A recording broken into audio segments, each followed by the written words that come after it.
नमस्कार, आप देख रहे हैं न्यूज़ वन इंडिया। में हूं आपके साथ सृष्टि पांडे। 5 की बात में खबरों की शुरुआत करेंगे 5 बड़ी खबरों के साथ। सबसे पहले बात होगी संसद के मॉनसून सत्र पर। जी हां, संसद सत्र शुरू होने में अभी कुछ ही दिन बाकी हैं। कोरोना के कारण इस बार काफी बदलाव हुए हैं। प्रश्नकाल को हटा दिया गया है। विपक्ष की ओर से इस मसले पर घोर आपत्ति जाहिर किए जाने के बाद अब सरकार ने कुछ तब्दीलियां की हैं। क्या क्या बदलाव किए गए हैं, आपको 5 की बात में हम विस्तार से बताएंगे। वहीं सीएम योगी आदित्यनाथ की नजर अयोध्या के विकास पर अड़ी हुई है। अयोध्या अब से थोड़ी देर में अयोध्या के विकास को लेकर सीएम योगी बैठक करेंगे। वहीं योगी सरकार केंद्र की राह पर चल पड़ी है। सीएम योगी आदित्यनाथ ने निर्देश दिया कि भारत सरकार की तरह राज्य में भी सभी भर्ती परीक्षाओं को कराने के लिए एक एजेंसी का गठन किया जाए। वहीं अयोध्या में न्यूज वन इंडिया ने प्रिंसिपल की पोल खोली थी, जो राष्ट्रपति तक का नाम नहीं बता पाए थे। अब अयोध्या के बीएससी की पोल खुली है, जो कार्रवाई करने के बजाय हमें हिदायत दे रहे हैं कि मीडिया को शिक्षकों से सवाल नहीं करना चाहिए। सवाल यही है कि क्या सवाल पूछना, वो भी शिक्षकों से, ये पाप है। 5 की बात में सुशांत केस पर भी हम बात करेंगे, जिसमें हर दिन एक नई कहानी, एक नया मोड़ आ रहा है। अब सुशांत के पिता के वकील का कहना है कि परिवार को लगता है कि सुशांत की हत्या हुई है।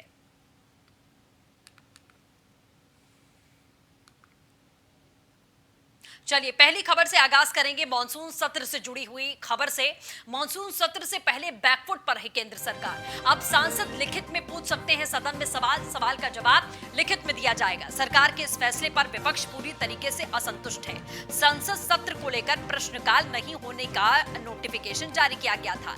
विपक्ष की ओर से विरोध के बाद में अब बदला गया notification.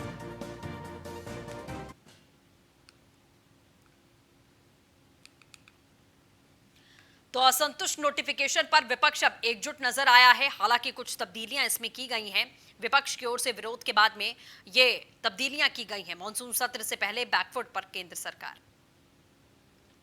News one India associate editor Brajesh Shrivastava हमारे साथ में जुड़ चुके हैं। ब्रजेश जी, तमाम ऐसे सवाल थे, ऐसे पॉइंट्स थे जो सत्र को लेकर विपक्ष असंतुष्ट दिखाई दिया था, खास तौर पर जो सवाल जवाब का सेशन होता है। लेकिन अब जो लिखित में ये परमिशन मिली है, इसको लेकर भी संतुष्ट विपक्ष नहीं दिखाई दे रहा है। देखिए सृष्टि, सबसे बड़ी बात यह है कि मानसून सत्र में सरकार ने तय किया था कि प्रश्नकाल नहीं होगा और प्रश्नकाल केवल जो महत्वपूर्ण जो है विधेयक होंगे वो वहां पर रखे जाएंगे और उस पर चर्चा होगी और उसके बाद उन्हें पास किया जाएगा।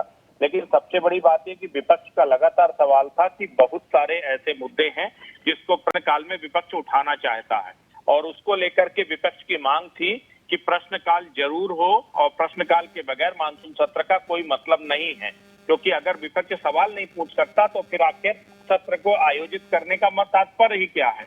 उसके बाद सरकार थोड़ा बैकफुट पे आई और सरकार ने अब तय किया है कि अब प्रश्नकाल होगा, लेकिन आप लिखित तौर पर आप प्रश्न आप कर सकते हैं और सरकार उसको लिखित तौर पर ही उत्तर दे देगी। जी।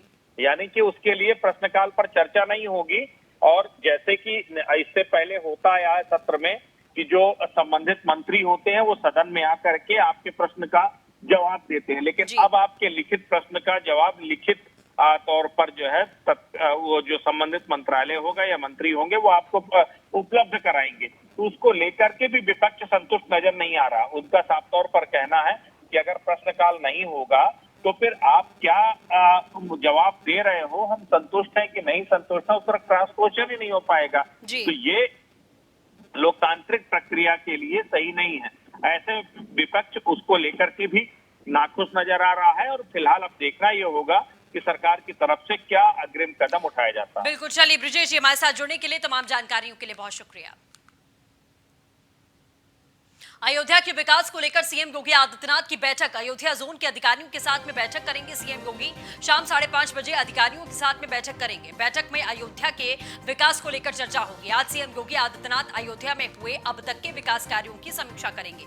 आज सीएम योगी रामनगरी में आगे उठाए जाने वाले कदमों का प्रेजेंटेशन भी देखेंगे। अयोध्या के साथ साथ अयोध्या मंडल के अधिकारियों के साथ भी बात करेंगे। सीएम पर्यटन विभाग का अनुमान है कि 2021 में लगभग 2.5 करोड़ पर्यटक आ सकते हैं अयोध्या। संभावित पर्यटकों को देखते हुए उसके अनुरूप सुविधाएं विकसित करने पर जोर है। अयोध्या को आस्था के साथ साथ रोजगार का केंद्र बनाना चाहते हैं मुख्यमंत्री योगी आदित्यनाथ।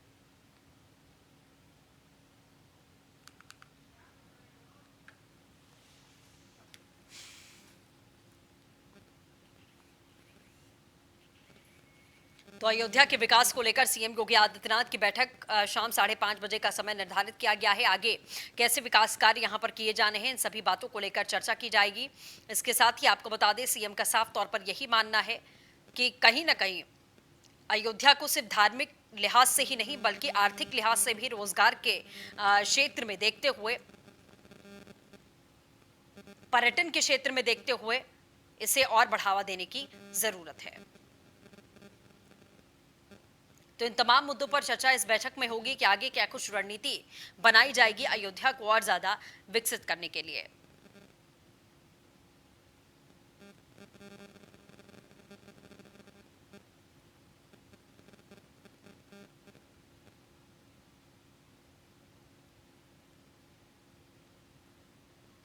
तो ये बड़ी खबर हम आपको लगातार बता रहे हैं। अयोध्या जोन के अधिकारियों के साथ में बैठक करेंगे सीएम योगी आदित्यनाथ।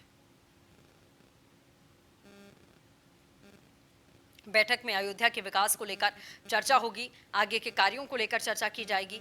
ये बड़ी खबर लगातार आपको बता रहे हैं।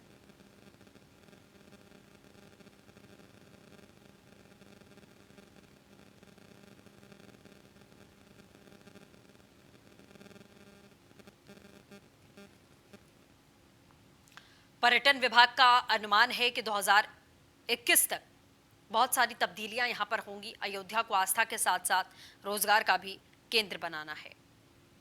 अयोध्या के विकास को लेकर सीएम योगी बैठक करेंगे। तो वहीं लखनऊ से इस वक्त की बड़ी खबर आ रही है, जहां प्रदेश में लटकती भर्तियों पर योगी सरकार का नया प्लान है। भारत सरकार की तर्ज पर राज्य में भर्ती परीक्षा एजेंसी सीएम योगी आदित्यनाथ ने प्रदेश के सभी विभागों को निर्देश दिए हैं। विभाग और उपक्रम में भर्ती परीक्षाएं नियमित ढंग से हों। भारत सरकार की तरह राज्य में बने भर्ती परीक्षा एजेंसी केंद्र की तरीके से यूपी में बनेगी भर्ती परीक्षा एजेंसी। कई सालों से प्रदेश में लटक रही है सरकारी भर्तियां। अब सरकारी भर्तियों को नई धार देने में योगी सरकार जुट चुकी है।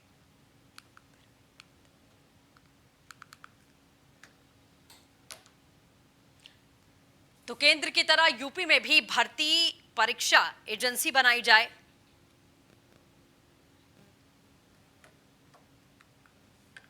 अब सरकारी भर्तियों को लेकर धार देने में योगी सरकार जुट चुकी है।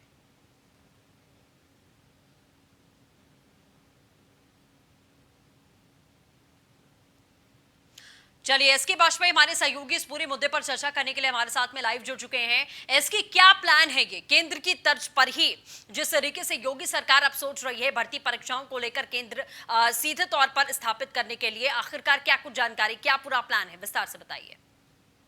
बिल्कुल, अगर हम देखें जिस तरीके से केंद्र सरकार ने एक राष्ट्रीय भर्ती एजेंसी का गठन किया है, जो कि आरआरबी, साथ ही साथ एसएससी, उसके अलावा जो बैंकिंग से जुड़ी हुई जो भी नौकरियां होंगी उनके लिए एक कंबाइंड एजेंसी होगी, जो ग्रुप सी और डी की जो भी एग्जाम होंगे वो एक ही परीक्षा कराएगी और इसके अंक 3 साल तक मान्य रहेंगे। मतलब जो भी परीक्षार्थी इसमें भाग लेगा उसको एक बार फीस जमा करनी होगी और जो उसके अंक आएंगे वो 3 साल के लिए वैलिड रहेंगे। 3 साल तक अगर उस क्राइटेरिया में कोई भी नौकरी आती है तो बिना कोई दूसरी परीक्षा दिए हुए उसको उस नौकरी के लिए एलिजिबल माना जाएगा।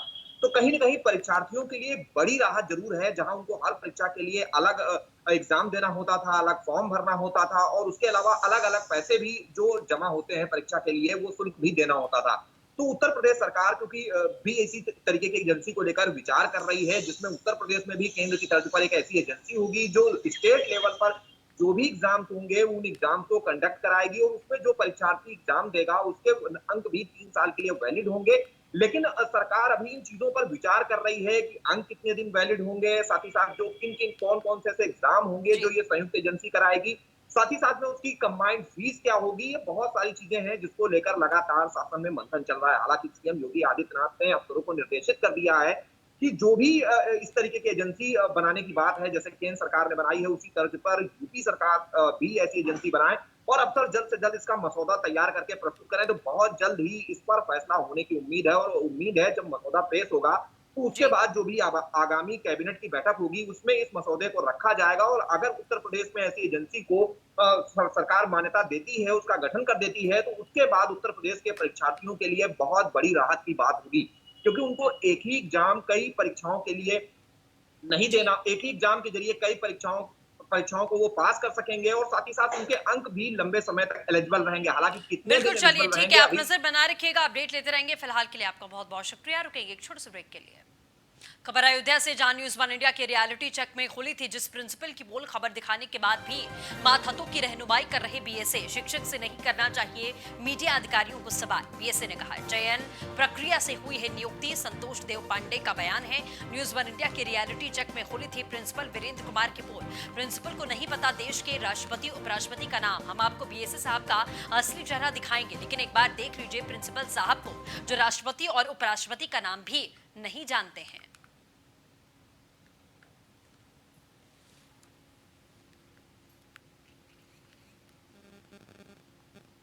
मैं चाहूंगा उपराष्ट्रपति का क्या नाम है, देश के उपराष्ट्रपति का क्या नाम है, क्या कहेंगे? नई जानकारी है। एक मिनट। हाँ, लेकिन थोड़ा सा डिस्टर्ब। जज का क्या नाम है? सर सब कुछ बता सकते हैं, आप क्यों नहीं बता रहे हैं? अभी तो आप बोल रहे थे। जी हाँ, बोल रहे हैं, लेकिन थोड़ा देखिए ये क्या है? आप मुंह से बोलिए ना, क्या प्रॉब्लम है, बोलिए। सर, हमारा बीपी भी बहुत हाई है और हमें यहाँ फोड़ा निकला हुआ है, पथरी भी बहुत है, इसमें कोई दिक्कत नहीं। देश के प्रधानमंत्री का नाम क्या है? श्री नरेंद्र मोदी। राष्ट्रगीत?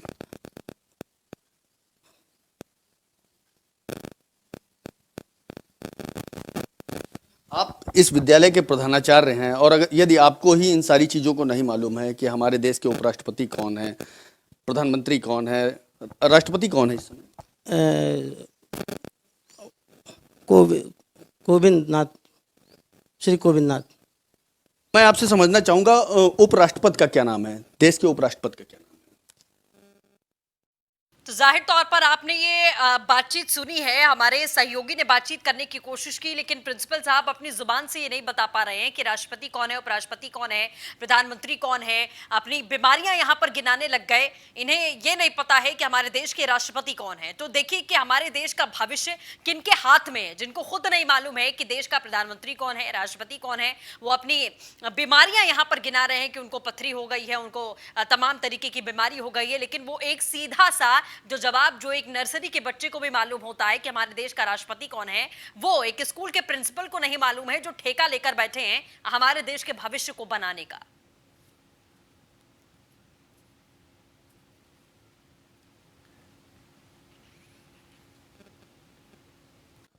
पंचायत चुनाव में शिक्षा का अभाव को देखते हुए जहां केंद्र और राज्य की सरकारें यह दावा करते नहीं थक रही हैं कि अगले पंचायत चुनाव में कम से कम 12 पास करने के बाद ही लोग चुनाव लड़ सकेंगे और खुद सरकारी कर्मचारियों के बच्चे भी सरकारी विद्यालयों में पढ़ेंगे, लेकिन कल की जो तस्वीर अयोध्या से आई कि खुद प्रधानाध्यापक पूर्व माध्यमिक विद्यालय के मामूली सवालों का जवाब नहीं दे पाए।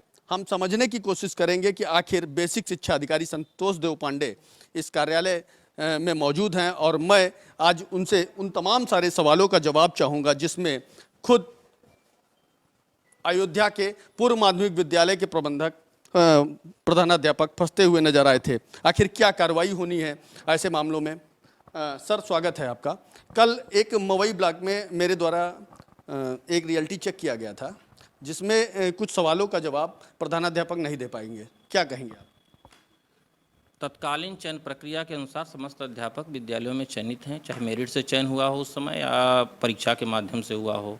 अब उनको परीक्षा लेने का अधिकार आज की डेट में किसी को नहीं है, चाहे जिला बेसिक शिक्षा अधिकारी हो, चाहे पाठ्यक्रम को बच्चों को पढ़ाने का उनका कर्तव्य है। उस कर्तव्य का सम्यक निर्वहन अगर उनके द्वारा नहीं किया जाता है तो विभागीय नियमों के आलोक में उन पर कार्रवाई की जाती है, की जाएगी आगे भी। सर देश के राष्ट्रपति का नाम नहीं मालूम है, उपराष्ट्रपति का नाम नहीं मालूम है, बीएसए का नाम नहीं मालूम है, डीएम का नाम नहीं मालूम है, आखिर कैसे बच्चों को शिक्षित करेंगे? सामान्य ज्ञान मामूली से छोटे से कक्षाओं में भी बच्चों को पढ़ाएगा। अब आपने उनसे किन प्रश्नों का प्रश्न उत्तर लिया और किन परिस्थितियों में लिया, ये सम्यक जांच के उपरांत ही पता चल पाएगा, और वो क्या बता रहे थे अब इसका हम जांच करा लेंगे, उसके बाद देख करके कार्रवाई की जाएगी। तो बिल्कुल ये थे हमारे साथ संतोष देव पांडे जी, जो बेसिक शिक्षा अधिकारी अयोध्या के हैं, पूरी तरीके से बचाते हुए नजर आए अपने मातहत को, जिसने साफ तौर पर खुद जिले के जिला अधिकारी, देश के राष्ट्रपति, उपराष्ट्रपति का नाम नहीं बता पाए और उसके बाद बीएसए का ये कहना है कि जांच प्रक्रिया के बाद ही पूरी कार्रवाई की जाएगी। आखिर जांच प्रक्रिया कब पूरी होगी, कब लोग समझ पाएंगे कि वाकई प्राइमरी विद्यालयों में भी अच्छी पढ़ाई होती है या अभी भविष्य के गर्भ में है। सहयोगी वीडियो जर्नलिस्ट मोहम्मद रजा के साथ राघवेंद्र शुक्ला, न्यूज 1 इंडिया, अयोध्या। चलिए, doctor Varun Upadhyay, zonal editor UP, हमारे साथ में जुड़ चुके हैं। वरुण, जिस तरीके से पूरा मामला सामने आया है, बीएसए साहब पूरी तरीके से सफाई देते हुए और बचाते हुए नजर आए, लेकिन सबसे बड़ा सवाल यह है कि हमारे देश का भविष्य किन लोगों के हाथ में है?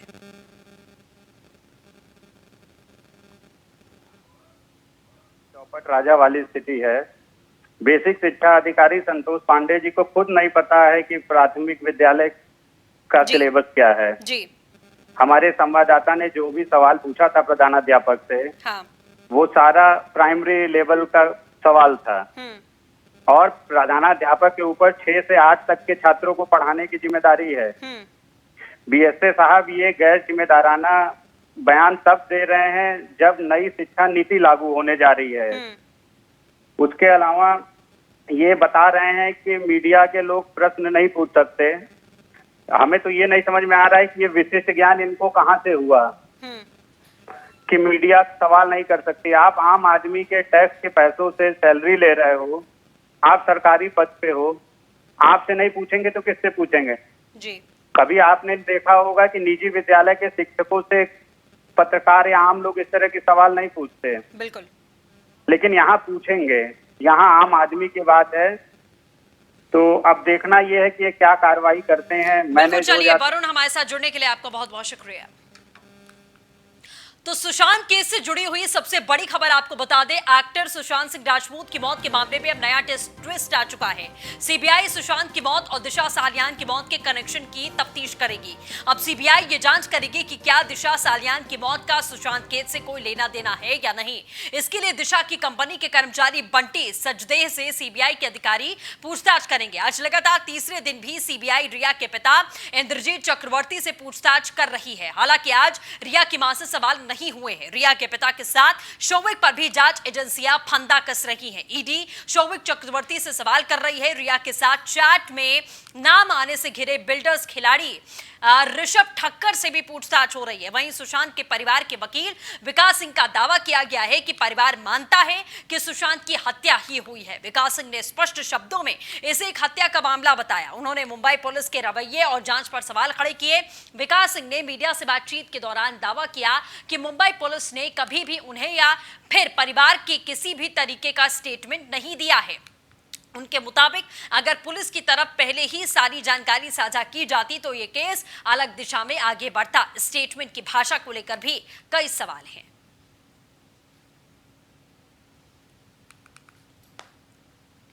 खबर बहराइच से, जहां अंदर जनपदीय वाहन चोर गिरोह का भंडाफोड़ किया गया है। गिरोह के 4 सदस्यों को पुलिस ने गिरफ्तार किया।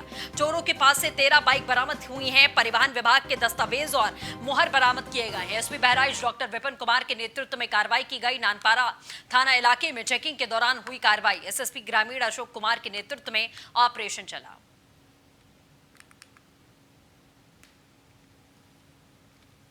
खबर फतेहपुर से है, जहां बारिश के चलते गिरा कच्चा मकान, मलबे में दबकर मां बेटी की मौत। घायल 3 लोगों को अस्पताल में भर्ती किया गया। फतेहपुर के धनवा खेड़ा गांव का मामला है।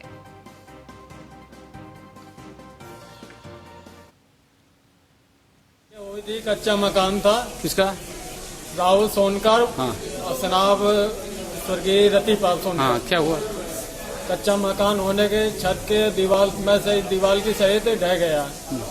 माँ बाहर थी छप्पर के नीचे, तो पता चला कि माँ जी के मिट्टी गिरी है।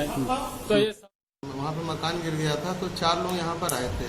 उसमें जो माँ है, नाम है उनका सारिका, पत्नी राहुल शंकर, और उसकी पुत्री सुहानी जो 5 साल की है। उनकी तो मौत हो गई है, मृत अवस्था में लाए गए थे।